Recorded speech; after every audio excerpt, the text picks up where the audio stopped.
At T-Mobile, our critical mission is providing unparalleled 5G coverage for when connectivity is mission critical. Introducing T-Priority, America's best 5G network experience for first responders, even in times of congestion. More capacity, faster speeds, better coverage. T-Priority from T-Mobile, built for tomorrow's emergencies, ready today. Discover more at t-priority.com. For qualifying organizations on eligible rate plans, coverage not available in some areas and may be impacted by emergencies. Empower. Claire is practicing her breathing for her upcoming yoga retreat in Bali. Has she ever done yoga before? No. But Claire worked with Empower on her savings and investment strategy. She got good at money, so she can be a little bad. Empower. Invest well, live a little. Join our 19 million customers today at empower.com. Past performance is not indicative of future returns. Investing involves risk. You may lose money. Advisory services are provided for a fee by Empower Advisor Group, LLC, EAG, a registered investment advisor with the Securities and Exchange Commission. Namaste.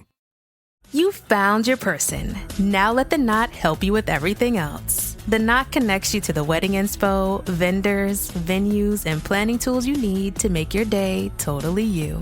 Having helped plan 25 million weddings, we've got your back when it comes to every little detail like RSVPs, budgets, and more. Because your wedding comes to life with the connections that matter the most. Get started at theknot.com/audio. The Knot. Let's plan your wedding together. I'm Jason Pack. And I'm Alex Hall, and this is Disorder, a podcast, I can't believe I'm having to say this, where we try to find a semblance of order in our bad world. We're losing, Jason. Yeah, we've been losing for a while. And this week, we discuss how bad is it really? I think it's bad. You're going to imagine our answer. We said it was going to get disordered, but oh, how I hate being right. Are European liberal elites overreacting to the Trump administration? No. Or have we indeed entered the world of peak disorder? Yes. With the potential destruction of democratic institutions, the full abandonment of Ukraine, and the implosion of European security.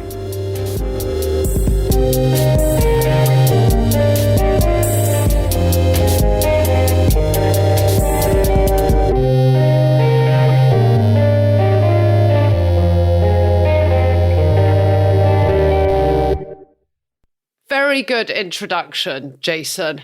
Let's just say it is hard to maintain optimism at this moment.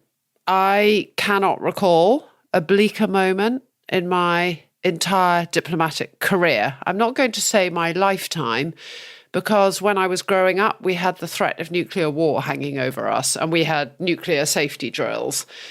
I mean, every hour things seem to get worse. And in fact, ever since we wrote the show notes, I've still had to update what I was going to say on today's episode. But the image of Marco Rubio and Sergei Lavrov, the Russian foreign minister, sitting across the table in Riyadh was an image that is seared on my brain. It's going to be on a par with Neville Chamberlain's infamous meeting with Hitler on the eve of World War II. It is a betrayal of American values. It is a betrayal of people around the world who've looked to America as a beacon of hope and light, even if America has not fulfilled its role as leader of the free world perfectly. But you're exactly right that history has returned, Alex, because frequently people make World War II parallels. So many things have been called a Munich moment. Do you know what I mean? Oh, if we don't confront the Russians over Crimea, oh, in 2008, the abandonment of Georgia, the this, the that. There's always a World War II parallel for something. But as a historian, I now feel clearly there are many World War II parallels for what we're doing. And the one that occurs to my mind is the Ribbentrop-Molotov Pact, which is the situation in the lead up to the Nazi invasion of Poland, whereby the two erstwhile supreme adversaries, anti-communist Nazi Germany and communist Stalinist USSR, made a deal. And why is this moment like that moment?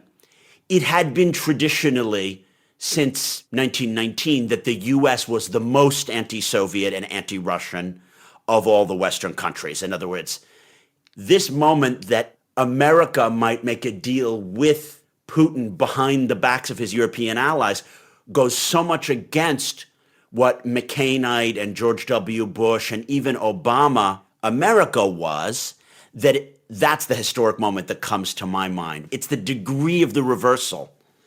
But I digress. So to kick us off, where are we actually now? You're the one who lives in America.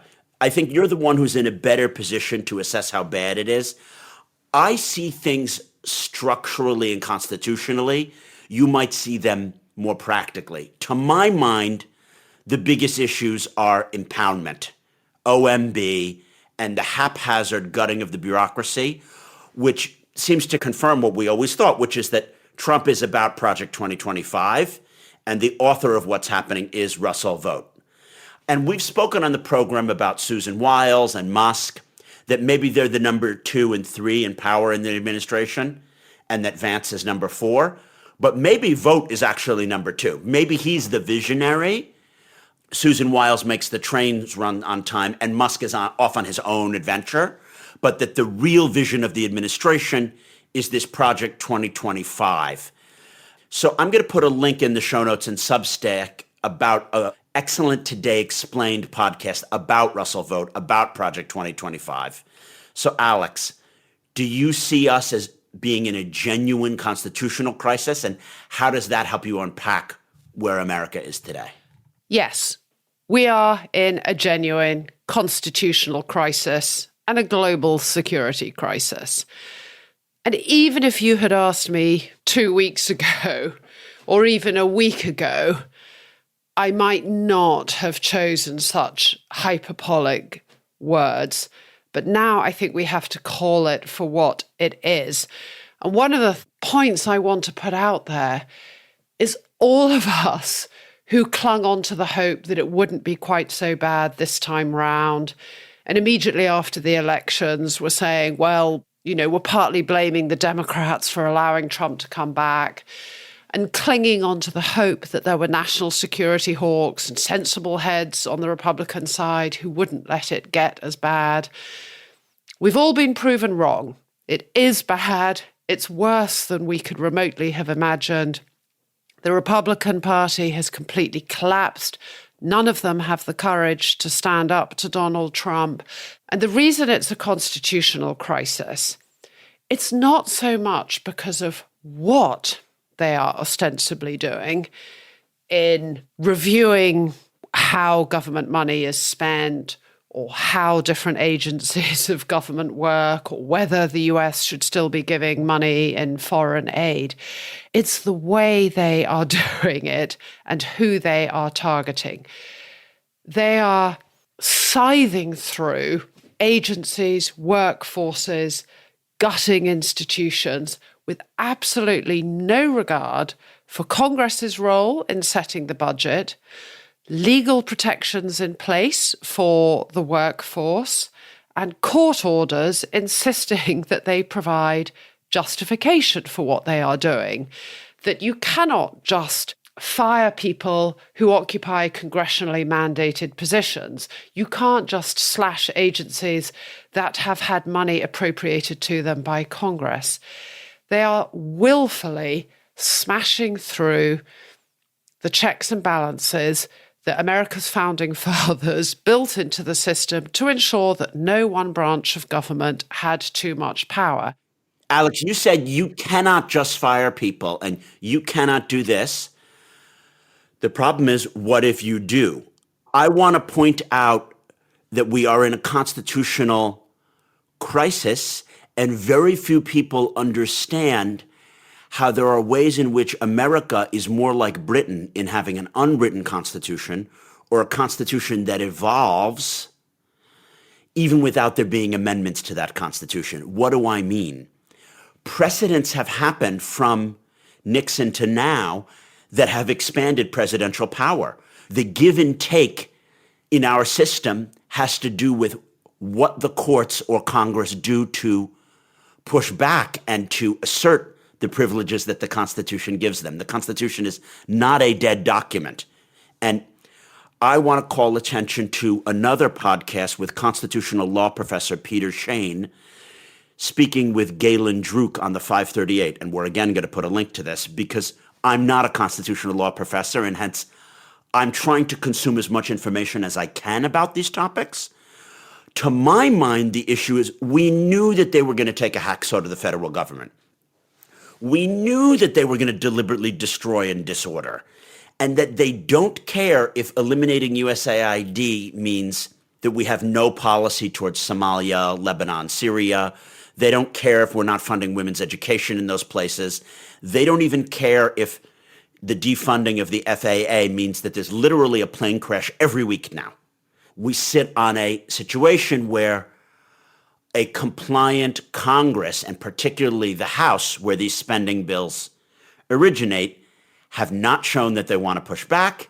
And it's not clear that a court with a 6-3 Republican majority and many justices who own their seats because of Trump, they're only in their seats because of Trump, we don't know what will happen. And this isn't about saving money at all. They haven't saved any money in all of this. And in fact, the cost of Donald Trump going to attend the Super Bowl dwarfs anything that they have actually saved by firing people. It's who they are targeting. And this is where I also get very worried, because it is any agency that upholds standards, consumer protection organizations, environmental regulation agencies, inspectors that oversee government corruption and waste, auditors, watchdogs, independent bodies that are deliberately designed to be out of the control of the executive so that they can scrutinize the executive and report directly to Congress. And all of them are being gutted. And in the process, it's actually very self-defeating. I mean, you've already talked about the fact that as they're laying off people from the Federal Aviation Authority, we've had a plane crash every week. There was another one overnight. We have an outbreak of measles in Texas. We have an outbreak of avian flu across the country that more and more analysts are now worried could turn into a pandemic. We had people fired from the nuclear safety watchdog that they then had to desperately try and rehire because these people control America's nuclear weapons and their safety. Yellowstone National Park has closed down all camping and ability to stay there overnight because they've fired park rangers and the emergency medical teams at national parks. It's very petty and vengeful as well. Exactly. It's the petty psychology of owning the libs and the Schadenfreude of, you know what, the kind of people who go to national parks or who work for the federal government aren't our voters anyway, and our voters love seeing them suffer. There is no plan beyond that. And I don't think you can understand what I'll call the disorderification of America without getting that psychological imperative here, which is that there are reasons why Trump and Musk want to break down the order and capacity of the government and replace it with nothing. It's not that they have a vision of a well-oiled fascist state that regulates everything just in their white Christian nationalist way. They don't have that. They're very happy to have a state that can't regulate, can't tax, isn't going to be able to build high-speed rail, isn't going to be able to police properly. But why do the people who voted for it want this primordial Hobbesian state of nature?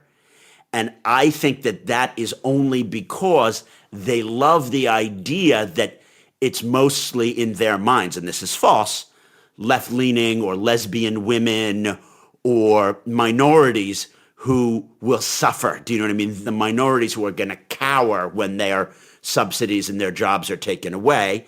And this appeals to some bizarre alpha man psychology that when we'll rule the roost, when there's a climate of pure fear and uncertainty, it's a certain kind of character who will not only be able to make this investment, but manipulate the markets and thrive as his crypto surges in this time.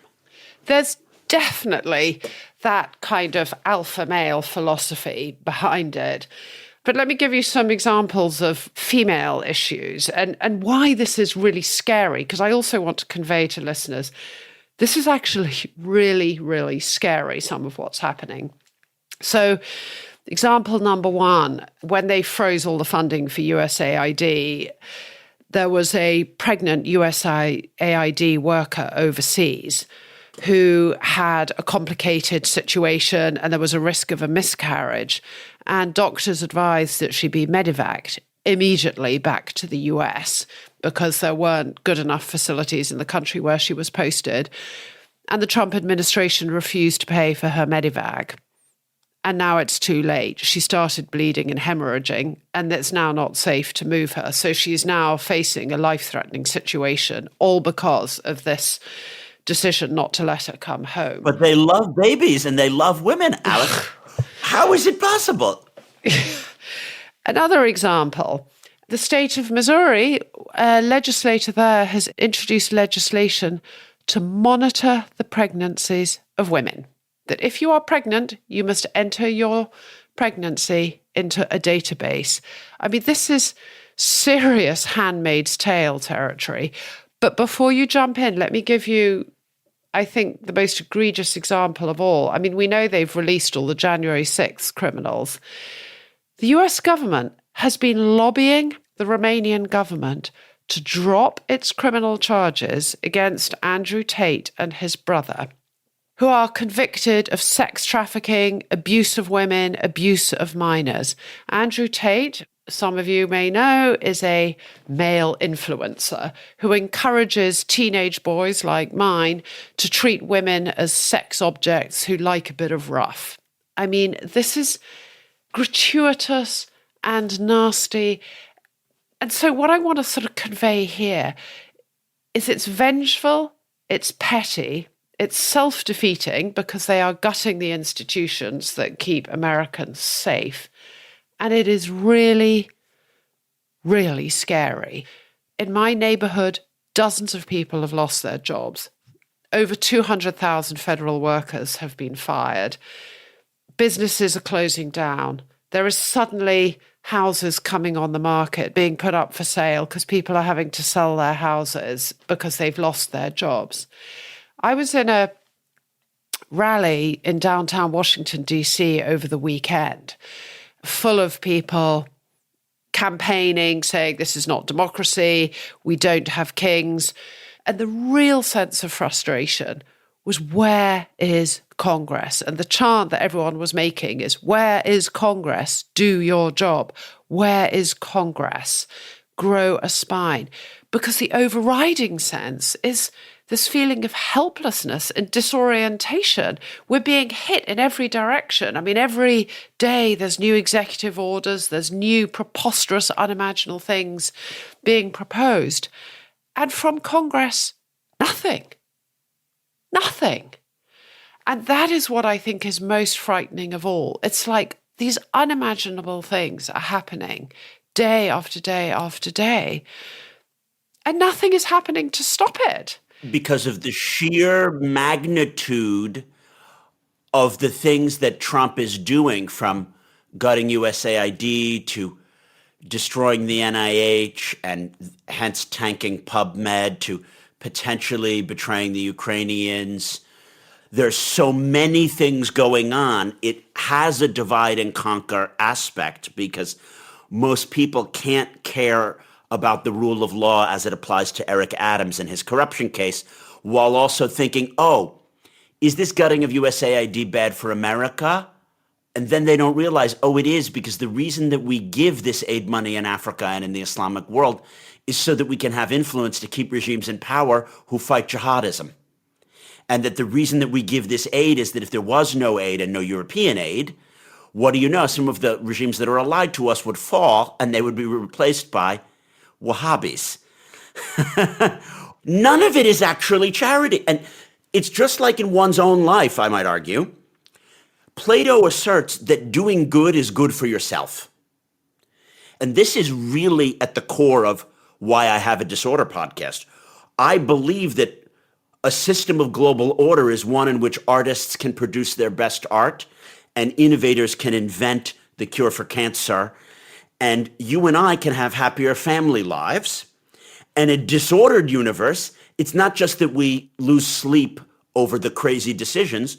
We're actually going to have less human flourishing. Do you know what I mean? And our happiness with our families and whatever, even if our bottom lines are not hurt by some of these decisions. I believe that. I'm relentlessly attacked by my more right-wing friends of saying, you're a naive liberal moron. There's no reason that you can't have more human thriving with less government services and less global order. And you don't need a National Health Service to have human thrive. I disagree. I actually believe that you do. When I see this happening, I see nearly every one of the major things that has happened in the first month of the Trump administration as harming U.S. interests. There is not a single example where the quote-unquote American first agenda is good for America. I have not found it. And I don't think that he is a Russian plant, Alex, but I want to toss out there, is it possible, given the extent to which we have just eviscerated our soft power, we're eviscerating some of our hard power, is it possible, not just that he's a Russian plant, but that a whole range of Emirati and Chinese and potentially Israeli and private billionaires who don't want a strong America, is he the product of people who actually would like to see America destroyed? I don't think Trump is a plant.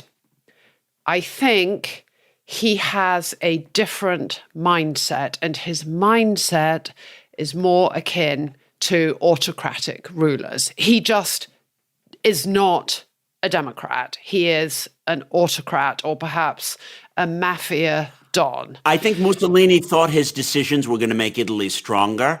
I don't believe that the Trump team believes these decisions make America stronger. There's something different going on here.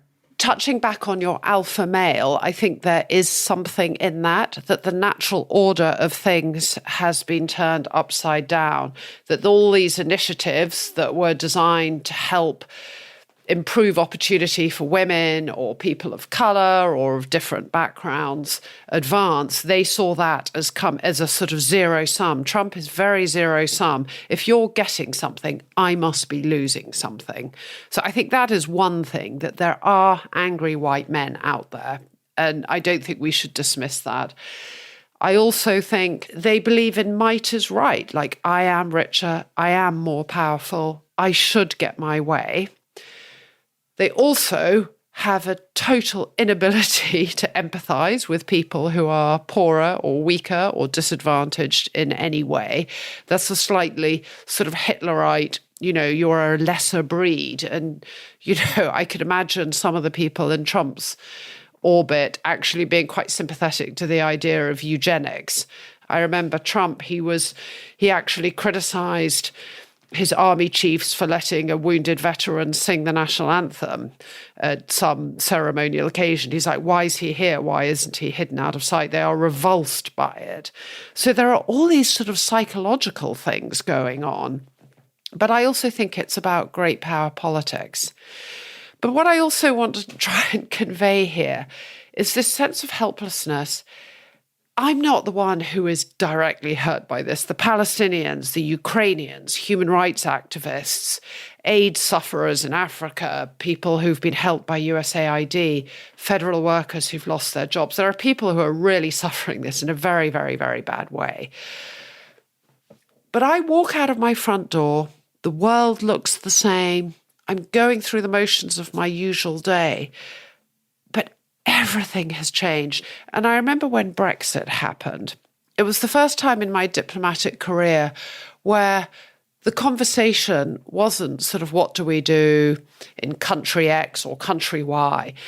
And suddenly Brexit put the UK on the table, and the issue that was being discussed was what's gone wrong in the UK and what's going to happen here. And now it's like this on an order of magnitude 100 times worse. It's the US that is on the table. What's going on in our own country? And I was in touch with friends in Georgia who have been protesting night after night after night about the autocratic takedown that's been going on in Georgia. And now they're reaching out to me saying, I hope you're okay, Alex. I'm so sorry what's going on in the US. So are you experiencing some of that? I mean, how was it to be at the Super Bowl, which is like this moment of great joy, and yet everything is different? Yeah, it's a good way of putting it. Superficially, when you're out and about in the U.S., and I was there from late December to mid-February, things seem the same. And in New York, New Jersey, you're more removed from the federal workers of D.C., Maryland, and Virginia who are getting fired. So there isn't the sense of that urgency. The Super Bowl was great. I mean, I haven't been to one before, and I didn't realize the extent to which it's not only a joyous occasion, but it's an occasion where without alcohol for 2 days, traveling to it, being there, and coming back, you socially interact with everyone on the plane, in the baggage carousel, the bus going to your rental car, the restaurant. So many people. Everybody's hyped up. And have signaled their allegiances, wearing green or red.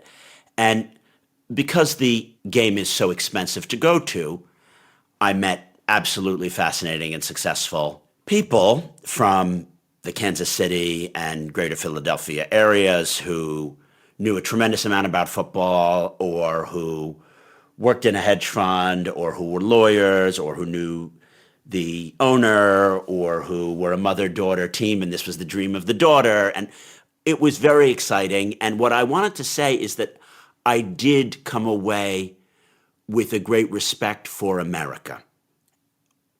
It was run so smoothly.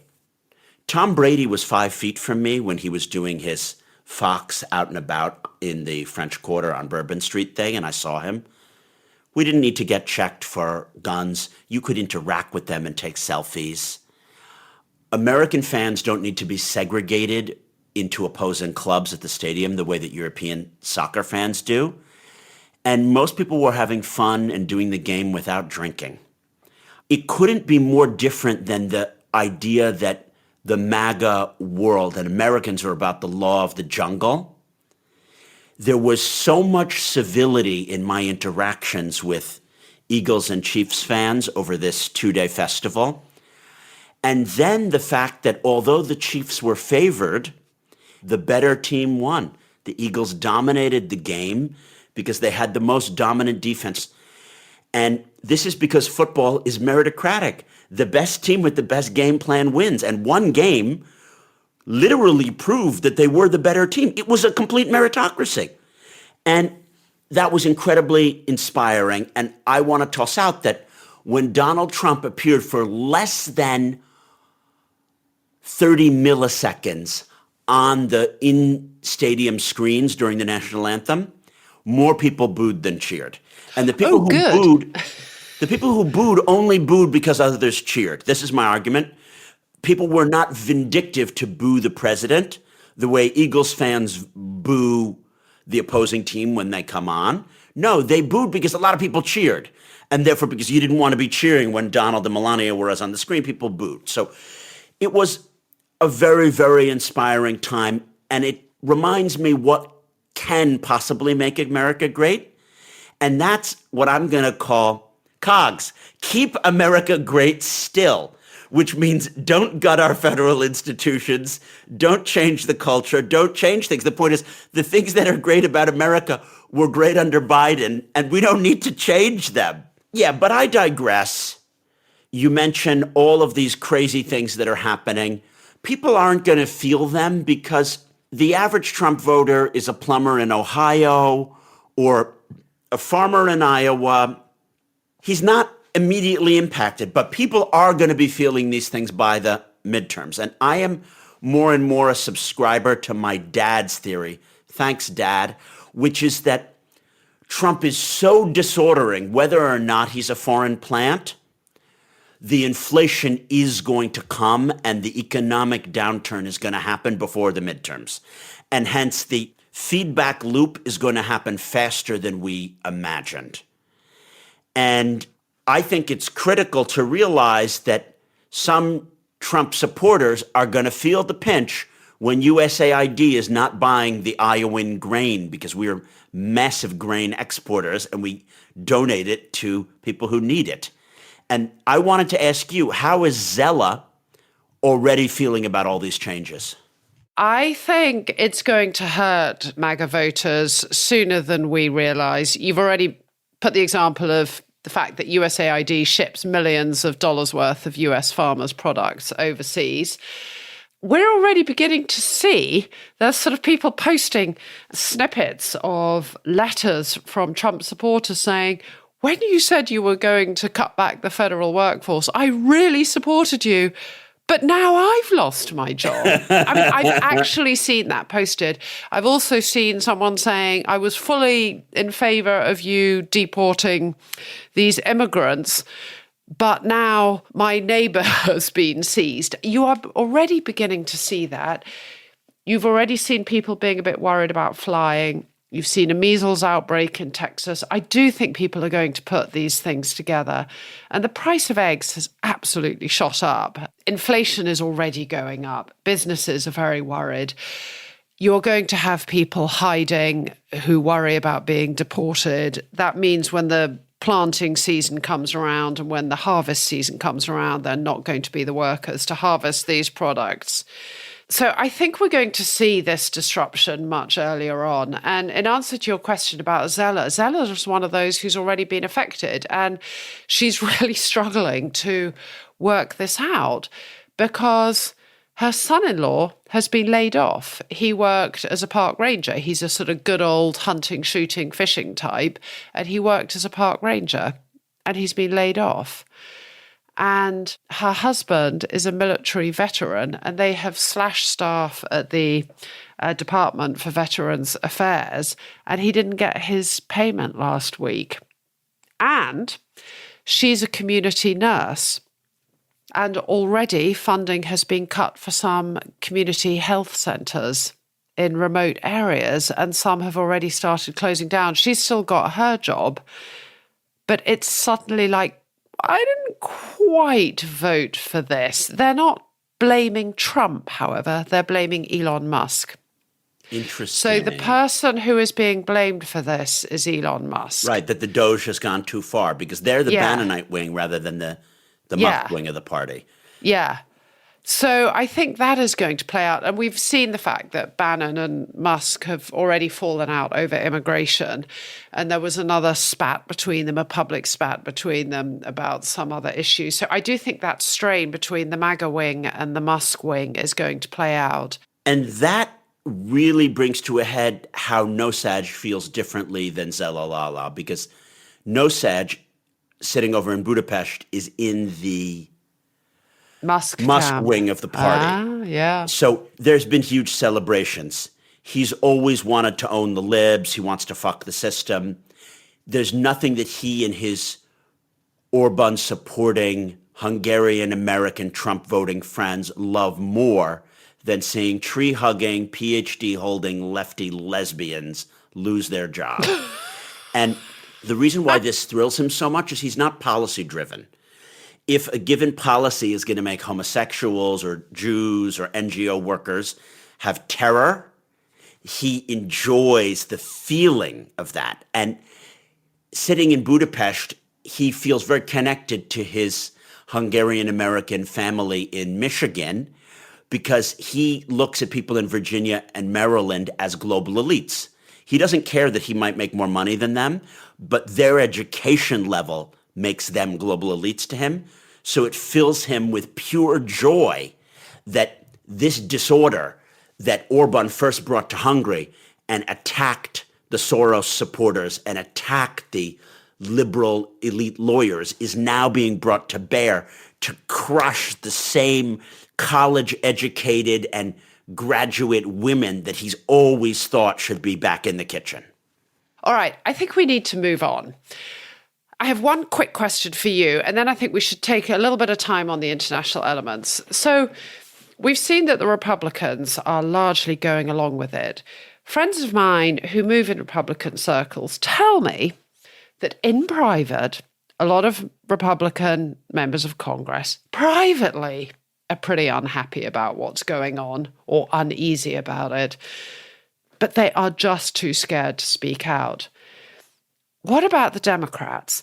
I mean, they don't have the numbers yet in the Senate or the House of Republicans. They're in the minority on both sides. But there is a lot of frustration and confusion on the Democrat side. What should they be doing? I mean, I just don't feel like they're meeting the moment. They're not. Our sister podcast, The Rest is Politics, was saying maybe the time has come where the Democrats need a leader of the opposition, like you have in a parliamentary system like the UK, where there would be one person, a Sunak or Starmer in waiting, who would say the policy of the shadow government would be X, and we attack this and we attack that.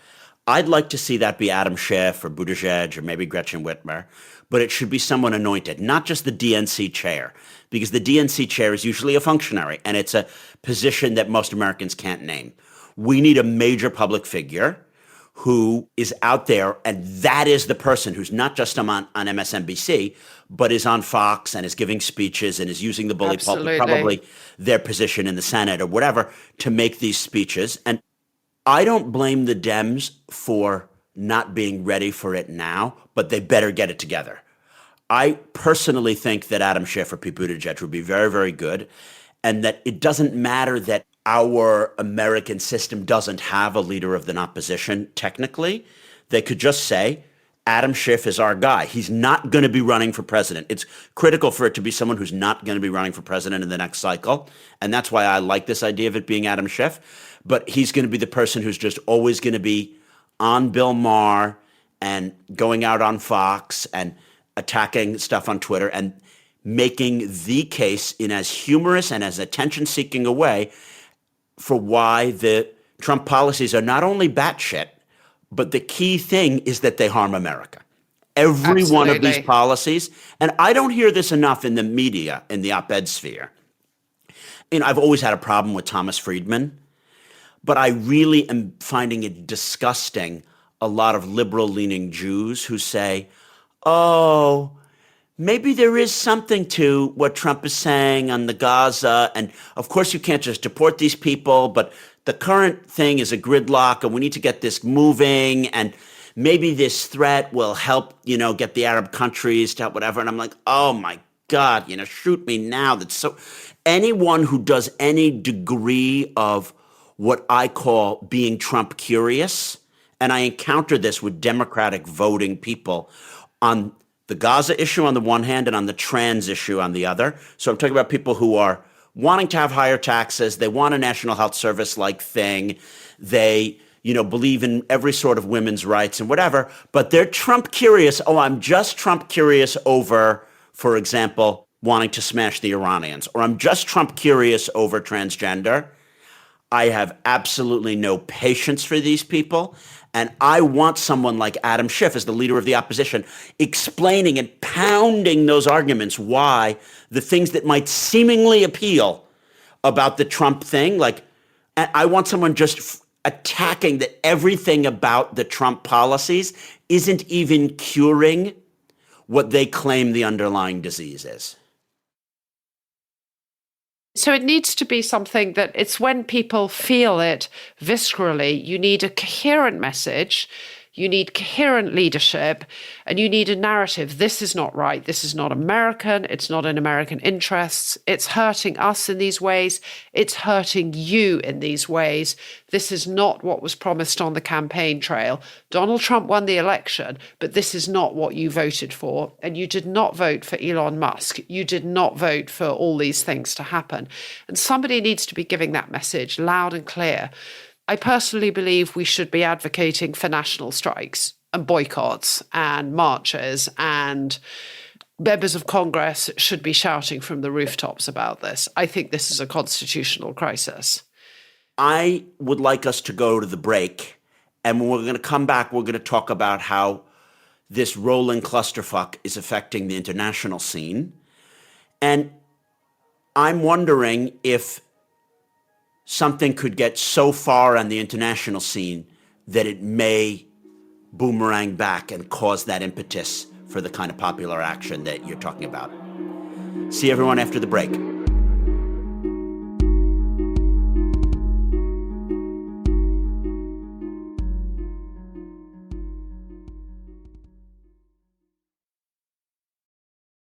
This episode is brought to you by Progressive Insurance. Do you ever find yourself playing the budgeting game? Well, with the Name Your Price tool from Progressive, you can find options that fit your budget and potentially lower your bills. Try it at Progressive.com. Progressive Casualty Insurance Company and Affiliates. Price and coverage match limited by state law. Not available in all states. ¿Hablas español? Sprichst du Deutsch? If you've heard that sound from Babbel before, I bet you do. Babbel is the science-backed language learning app that actually works. With quick 10-minute lessons handcrafted by over 200 language experts, Babbel gets you on your way to speaking a new language in just a few weeks. With over 16 million subscriptions sold and a 20-day money-back guarantee, just start speaking another language with Babbel. Right now, up to 55% off your Babbel subscription at babbel.com/Spotify podcast. Spelled BABBEL.com/Spotify podcast. Rules and restrictions may apply. All right, so welcome back. And having covered thoroughly the depressing internal political scene, let's turn to the perhaps even more depressing international scene, because things seem to be unfolding there on a dizzying scale as well. And you and Jane did an excellent episode on the Munich Security Conference and digesting the messages that the Trump team were delivering to shocked Europeans there. I think Europeans were bracing themselves for messages about the need to spend more on their own defense. I don't think what people were expecting was, and you're completely on your own, and we are going to negotiate with Russia without you and over the heads of Ukraine, and you are not at the table. And not only are we going to negotiate with Russia, but we are going to give them everything they want up front, and we are going to sit in a room with people accused of war crimes and grotesque atrocities and talk about rebuilding a partnership with them. And by the way, like a mafia don, we are going to offer Ukraine a deal where they give us rights to all their mineral territories, not so we will continue to support them, but as compensation for the support that we've already given you. We also did not expect that Trump would end up blaming Ukraine for starting the war, accusing Zelensky of being a dictator, and agreeing with Russia that there should be new elections. And this is not even touching on the grotesqueness of what he's already been doing, bullying Canada and saying it should be the 51st state, bullying Panama, claiming Greenland, and threatening to relocate 2 million Palestinians, a process which other people will pay for. It is dangerous beyond belief. And this may be the thing that finally causes some Republicans to speak out. That's what I think. We knew that they were willing to lie and invent. But when he said Zelensky is a dictator, and the Ukrainians started the war, they could have ended it at any time. I'm like, wait a second. This is so insane. It makes no sense. I mean, this is at the level of Hitler saying, I am standing up to fight against the international Jewish conspiracy, and this is the reason that we've invaded Poland and took all its sovereign territory. It's just so insane. I do wonder if you're right that he is to some extent overplaying his hand. And it's not only that there'll be blowback from some more traditional Republicans who believe in, standing up for American interests, but there'll be a galvanizing motion among the rest of the nations of the world. I think that none of these Trumpian plans are in American interests. I have no problem with maybe trying to get a different deal over the Panama Canal if the Chinese are benefiting a little bit too much. Maybe there is a way that we can break the impasse over the two-state solution by trying to get the Qataris and Saudis to cough up more reconstruction money. But going so off the deep end with these proposals and then realizing that most of the things that he proposes in the negotiations have given away core American interests before the negotiation has begun. That's why I am more leaning towards the idea that he's a foreign plant or he represents a kind of Manchurian candidate for the disorderers of the world. And I'm not saying just that Putin controls him, but that the MAGA, Bannonite, and Muskite wings of the party are all fundamentally anti-American. That's what I am going to say. They are against American interests, not just American values. To all you Trump supporters out there, one, I know none of you listen to the podcast, and therefore my saying this will not influence anyone's views. But to all of you who have Trump supporters in your life, and I'm sure even Brits do have MAGA-y people in their lives, please point out to them that rather than being a master of the art of the deal, Trump has shown in the first term and now, he views the best way to do a negotiation is to eviscerate your negotiation position prior to the negotiation, give the opponent a stronger hand than it actually has, and then misplay your cards when you sit down at the negotiating table. That this is his vision. I can only conclude it's because he wants a disordered world with a weaker America, and not because he is a maverick rogue who is going to masterfully play the cards to strengthen our allies in the Middle East and Eastern Europe. I mean, please, you've got to be kidding me. I mean, who knows what's going through his head? I think maybe he's hoping to get a Nobel Peace Prize, and having brilliantly succeeded in negotiating this ceasefire in Gaza, and now he's going to negotiate peace in Europe, and actually he's just so out of touch and so overconfident in his own greatness that he seriously thinks this is going to get him a Nobel Peace Prize. I also think there's a lot of people around him who just do like Russia and hate the European liberal consensus, transatlantic order, the United Nations, rules, orders, and all of that. They just do think like Russia. And this is partly about screwing over the sort of Europeans and the wishy-washy liberal elites who come and preach and lecture and tell them they need to be non-discriminatory and respect the environment. There's just a screwing over. And then I think there's a rapacious element, because amongst the negotiating team on the Russian side are oligarchs and venture capitalists, and there are business deals to be done. So I think there are all these different strands, and we have to remember these are psychopaths who do not care about the little people. Oh, of course, humanitarianism is for little people in the minds of Musk and Trump. Liberals, wishy-washy, women. You're right. The Russians may not have compromat on them, and the Emiratis may not be bribing Trump officials to do specific policies, but there is an ideological affinity. In other words, there are enough people that he's appointed who say, wow, Netanyahu can get away with this thing, or can you believe it? His citizens, do you know what I mean? The Hilltop Youth just simply police the area, and they just steal these olive trees and just shoot people. Wouldn't it be great if in America we could have our white nationalists, they would just go around and imprison blacks and shoot them or whatever. Oh, that would be great. So there is ideological affinity, right? And the love of Russia is something about its alpha male, Christian, venture capital oligarchism. Do you know what I mean? I think that his people, whether or not they're Russian stooges, they just look up to, wow, can you imagine how amazing it must be to be a pro-Putin oligarch with the billions and the ability to do everything? Can we figure out how to remake America in that image, even if it harms the interests not only of our voters, but of America?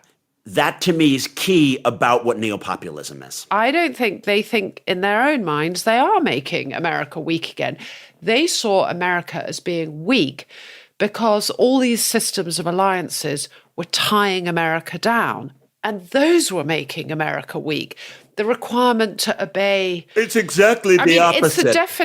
It's a definition of strength and weakness. Are you strong if you're big and muscular and you can punch other people? That's one definition of strength. A different definition of strength is being smart and having friends and building a system that allows you to thrive. And they have a definition of greatness, which is sort of military might and bullying and kicking other people down. And so if you are expanding the territory of America by grabbing bits of Canada and Greenland or bullying Panama, you are making America great again. If you are freeing yourself from international rules and regulations, you are making America great again. If you are striking commercial deals that allow you access to minerals and wealth in other countries, you are making America great again. So I think from their point of view, even though from our point of view, the net effect of this is actually to make America weaker and certainly hated and distrusted, in their point of view, it's making America great again. Now, I think the big mistake that they are all making is the idea that we're all just passive observers of this. I mean, right now, the Europeans are scrambling to respond, and they do look pretty weak, pretty divided, pretty vulnerable, pretty helpless, pretty hapless, and they're struggling to muster a response. But eventually, countries are going to react to what is going on in America. Eventually, they're going to reorganize themselves. Eventually, we're going to rearm ourselves. Eventually, we're going to try and wean our dependence off the US. And eventually, we are going to rebuild. And eventually, America, this will come back to hurt them as well. I'd like to clarify a disagreement that we can have agreeably. I do think that they are making America weaker, and it is essentially on purpose, because this is the way that I understand neo-populist disordering, right? What neo-populism is about, it's about identifying some problems which are real and some which are fake. Some of the things about immigration are real, some of the things are fake. Some of the problems about trade and the way it affects American businesses and workers are real, and some of them are just invented, and they're absolutely not true. But so they identify some real problems and some fake problems. But they do no real solutions. They just choose solutions that will make it worse. And therefore, there is the Bannonite, we just throw shit in the zone. Oh, we're going to take back Canada. We're going to renegotiate these free trade treaties. This is no coherent strategy. This is selected because it can create the optic of victory, and it responds to domestic PR optics of the need to be a maverick, the need to show that I'm willing to upend the, liberal international order, that I'm willing to own the libs, that I'm willing to attack our European allies, that I'm willing to change things, that I'm willing to be bold. But it isn't actually being bold. It isn't actually proposing any solutions.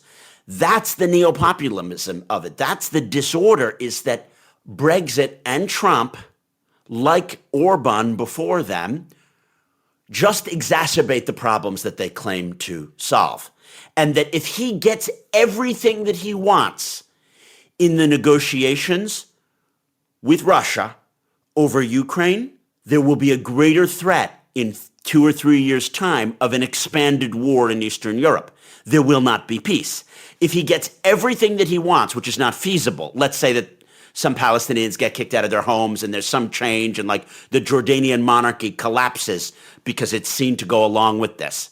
Well, guess what? There'll be more jihadi incidents in the Middle East and more Israelis will get killed, and there may be domestic terrorism in the US from both foreigners and domestic communities.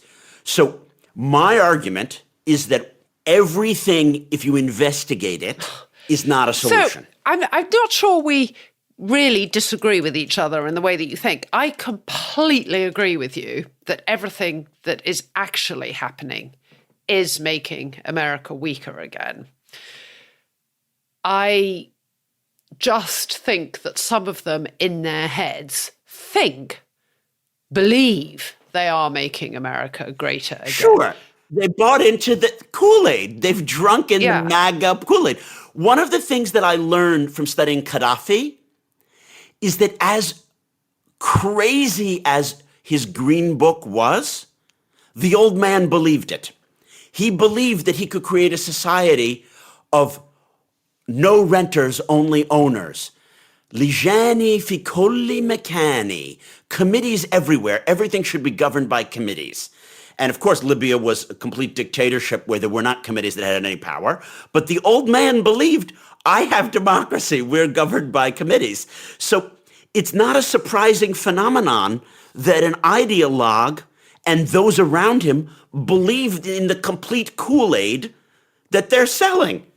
I mean, now you're raising a parallel in my mind of the killing fields of Cambodia and Brother Number One and the sort of rooting out of the intelligentsia. I mean, there was a cadre there who studied in France and who absorbed these absolutely ridiculous ideological ideas that led to the killing of millions of people in Cambodia. But they had an idea in their head that there was some ideological coherence to it. But I also agree with you that it's about sowing disorder. It's about deliberately keeping the churn. Because, for example, if there are national strikes and people come out on the streets, you can declare a state of emergency. You can bring the National Guard out. You can suspend the midterm elections. It sounds far-fetched, but it's not totally implausible. And there are other things we need to be watching as well. I mean, it's like the Orban playbook. So you go after the independent agencies, you go after the watchdogs, you go after the courts, you bully and intimidate Parliament or Congress, you go after the media. They've banned the Associated Press. You favour certain parts of the media. You take over the Federal Communications Commission. You change the rules under which the media operates. You go after the universities on the grounds they've let too many Palestinian protesters take place and they've become too woke. But in the process, you take control of universities and academics, you gut the Department of Education, you gradually take over all the institutions. It is a classic Orban move. So we are heading in a dark place. So that's very cheerful. Should we try and order the disorder? The ordering the disorder I'd like us to conclude with, Alex, is say, what does it all mean? I see it as all connected to Russell Vought, OMB, Project 2025, the attempt to destroy the administrative state and destroy America's ability abroad to coordinate its allies. That's how they're trying to put forth a new order. How do you see it? So the bit that I still struggle with is to what end? I mean, we had this fellow Dominic Cummings in the UK who appeared to believe that the British civil service and the system of government needed to be entirely smashed. And Brexit was a good vehicle for reordering the British state. But it was never entirely clear to me what the alternate vision was. What is the next stage? Is it just anarchy and chaos, in which process they can, like the destruction of the Soviet Union, sort of enrich themselves and sell off assets or grab assets like the oligarchs? Is it personal enrichment? Is there any ideological coherence of what they're hoping to rebuild? I mean, I feel like people like Musk, it's sort of power and money. Trump, it's power and money. But what is it for Vought? It's destruction. What is it that they want afterwards? That's what I don't understand. There's a nihilism to it. That neo-populism is inherently nihilistic. This is why Nietzsche can play to the two sides of a rising fascism. The desire for extreme order and the desire for a nihilistic disorder are both there. They're both playing out in a Nietzschean way among these individuals. But this is more than enough for me for this week, Alex. If you too want to help order the disorder, you can tap follow right now, and you'll be notified when every episode launches. Fair enough. It's enough from me too. I would really like listeners to write in, please, and say what you think this is all about. Where is it going to end? Because I'm really stumped at this moment. Just email us at disordershow@gmail.com. Two other things to throw out there. Please don't forget to subscribe to our Substack, which is getting better every week. And if you're a paid member, you can get tickets to a live event featuring Jason, me, Jane, and Arthur. We're all going to be there on March the 11th at the headquarters of the Royal United Services Institute in London. And we're going to be joined by Neil Melvin, RUSI's Director of International Security. We're doing a live show. Hooray! Hurrah, hurrah. I'm really excited for it. We announced the event on our Feb 19 Substack. We're going to have the link for paid members in every Substack leading up to the event so that if you buy the Substack, you can then register for the event. We'll be talking all about the challenges to global order in the wake of Donald Trump's policies on tariffs, the Middle East, China, and asking if Europe can play an ordering role on the global stage. Our producer is George McDonough. Thank you, George. Our executive producer is Neil Fern. Thank you, Neil. Thanks for listening, and hope that your week is as orderly as world politics has currently been disorderly.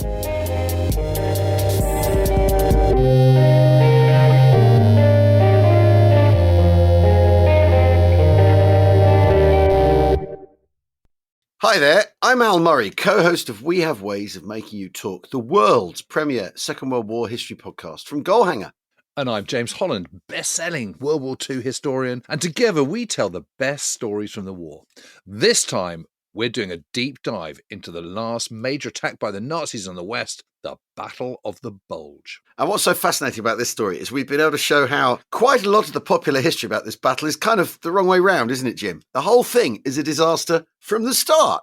Even Hitler's plans for the attack are insane and divorced from reality. Well, you're so right, but what we can do is celebrate this as an American success story for the ages. From their generals at the top to the GIs on the front line, full of gumption and grit, the Bulge should be remembered as a great victory for the USA. And if this sounds good to you, we've got a short taste for you here. Search We Have Ways wherever you get your podcasts.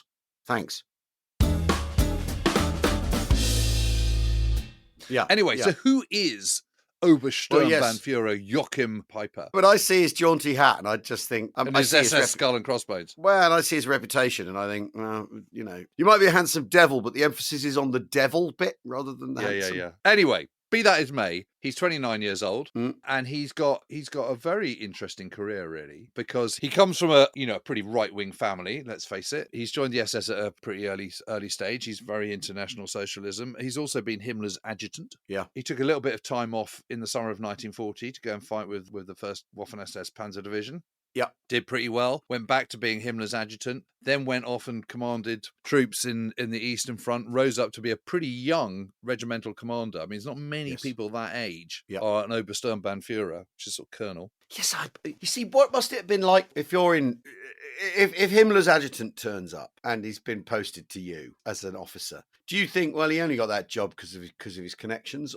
For Peiper, it must have been he's always having to prove himself, surely, because he has turned up. He's not worked his way through the ranks of the Waffen-SS. He's dolloped in, having come from head office, as it were. It must be a peculiar position to be in, right? Yeah. He's got lots to prove, right? That's what I'm saying. Yeah, and he's from a sort of middle-class background as well. Yeah. But he's got an older brother who's had mental illness and attempted suicide and never really recovers and actually has died of TB eventually in 1942. Gosh. He's got a younger brother called Horst, who's also joined the SS and taken Kopfverbände and died in a never really properly explained accident in Poland in 1941. Right. Peiper gains a sort of growing reputation on the Eastern Front for being kind of very inspiring, fearless, obviously courageous, all the guys love him, all that kind of stuff. But he's also orders the destruction of the entire village of Krasnaya Polyana in a kind of revenge killing by Russian partisans. Yeah. And his unit becomes known as the Blowtorch Battalion because of his penchant for torching Russian villages. So he's got all the gongs. He's got Iron Cross, Second Class, First Class, Cross of Gold, Knight's Cross. Did very well at Kursk. Briefly in northern Italy, actually. Then in Ukraine. Then in Normandy, he suffers a nervous breakdown. Yeah. And he's relieved of his command on the 2nd of August. And he's hospitalised from September to October. So he's not in command during Operation Lutich. And then he rejoins 1st SS Panzer Regiment as its commander again in October 1944. It's really, really odd. I mean... But isn't that interesting, though? Because if you're a Lancer, if you're an ordinary soldier, you're not allowed to have a nervous breakdown. You don't get hospitalised. You don't get time off. How you could interpret this is a sort of Nazi princeling, isn't he? He's Himmler's adjutant. He's demonstrated the necessary Nazi zeal on the Eastern Front and all this sort of stuff. It comes to Normandy where they're losing.